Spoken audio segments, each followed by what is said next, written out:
Stay ahead with our weekly economic insights where we break down the latest personal finance news.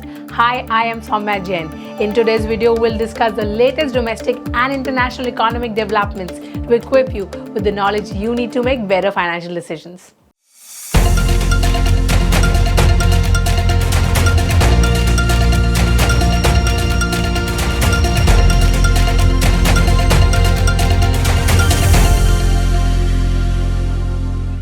We'll begin with Union Budget's 2024 expectation from an expert's view. Then we'll discuss SEBI's proposal for a new asset class bridging mutual funds and portfolio management services. Next, we'll explore AMFI's recommendation for the upcoming Union Budget 2024-25. We'll also discuss recent platform fee increased by Swiggy and Zomato, as well as Home Ministry's warning about fraudulent government e-notices. Additionally, we'll cover GSTN's integrated E-Invoice services, Maharashtra's financial aid for students, and the significant increase in income tax return filings. We'll also touch on rising bank deposit rates. Finally, we'll review the week's market performance. Let's begin with an expert's view of the upcoming Union Budget. India's economy has shown strong resilience. The interim budget for 2024-25 outlined a clear growth plan. Over the past 10 years, efforts to reduce poverty have helped 25 crore people. Programs like the PM Kisan Samman Yojana have supported 11.8 crore farmers. And 30 crore Mudra Yojana loans have helped women start businesses. There has also been a 28% increase in women enrolling in higher education. Infrastructure funding has been increased by 11.1%, bringing the total to rupees 11,11,111 crore. The budget also includes plan for green energy like coal gasification and biogas blending. These steps aims to build a strong economy with skilled and empowered workers. To keep growing, the upcoming Union Budget should focus on sectors that help both skilled and unskilled workers and create jobs for young people. Let's check in our expert take section to see what is our expert's view and expectation from this budget. Joining us is Apurva Singhi, founder and educator at House of Financial Planners and Siddhanam Capital.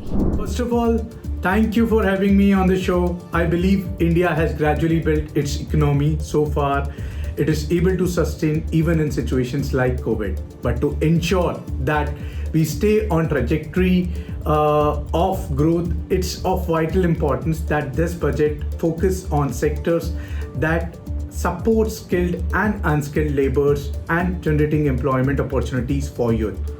On this note, I want to put forward a few suggestions to the Finance Minister for the upcoming budget. First and foremost, we need a simplified tax structure.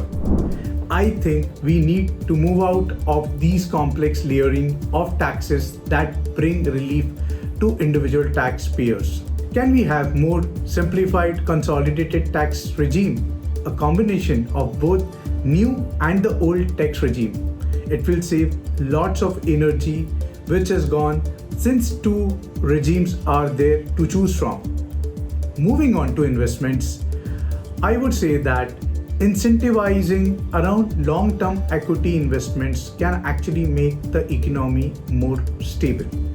So why not encourage investors for even more long-term investments by completely removing tax on 3 or more years of investments. Lastly, I urge this government to significantly increase the education budget to fund more initiatives. Players like us who are into education space are really looking towards Finance Minister to cut from 18% of GST as we are helping build some skilled professional forces in this community and generating more and more employment opportunities. I'm really looking forward to this budget with the hope of improving the financial lives of individual taxpayers in this country. Thank you for sharing your budget recommendations for the India's economic growth. Let's discuss SEBI's new proposal.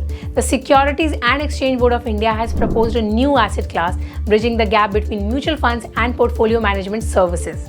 This new class would allow investments in derivatives for purposes beyond hedging and rebalancing, with a minimum investment of Rs 10 lakh across strategies. It aims to provide a regulated investment product with higher risk-taking capabilities and higher ticket size. The proposal suggests that mutual fund houses or asset management companies offer these products, which will be riskier than traditional mutual funds and branded differently. This new asset class could provide investors with more options for higher risk, higher return investments, potentially leading to increased diversification and improved portfolio risk-adjusted returns. Moving on to the AMFI's proposal. The Association of Mutual Fund in India has submitted proposals for the upcoming Union Budget 2024-25, set to be presented on July 23rd. Key recommendations include taxing debt fund gains at a flat 10% rate, redefining equity-oriented fund of funds, introducing a mutual fund-linked retirement scheme with tax benefits similar to the National Pension Scheme. AMFI also suggests clarifying tax implication for IFSC offshore fund managers and creating a new debt-linked savings schemes. These proposals aims to make mutual funds more attractive to investors and boost the industry's growth. Finance Minister Nirmala Sitharaman will present the budget, which is eagerly anticipated to be the first full budget of the Modi's third term.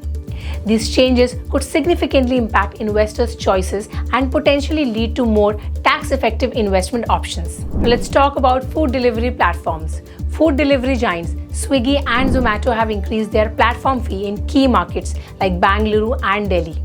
The fee has risen from ₹5 to ₹6 per order. This change is a part of their strategy to boost overall revenue and profitability. The increase extends to their quick commerce arms, Blinkit and Instamart, which charge handling fee of ₹16 and ₹5 per order respectively in Delhi. This price hike has led some customers like Deepak Shenoy, CEO of Capital Mind, to reduce their ordering frequency. The increased fee may impact consumers' budgets, especially frequent users of these services. However, it could potentially lead to more sustainable business models for these platforms, ensuring their long-term viability and continued customer service improvements. Moving on to the government's warning about fraudulent emails. The Indian Cybercrime Coordination Center under the Ministry of Home Affairs has publicly warned about the fraudulent email disguised as official government notices. Citizens are advised to authenticate e-notices by checking if the email address ends with gov.in, researching mentioned officials, and directly contacting the relevant department. The Finance Ministry has also cautioned against emails that falsely use names and logos of various authorities. These scams often include attachments accusing recipients of serious crimes. The public is urged not to respond to such emails and report them to the nearest cyber police station. This warning is crucial for protecting personal finances, as falling victim to these scams could lead to significant financial losses and identity theft. Now let's discuss the latest update from GSTN. The Goods and Service Tax Network has released integrated services on production portal from the E-Invoice 1 and E-Invoice 2 portal effective August 1st, 2024. This integration allows for seamless interoperation between the two portals.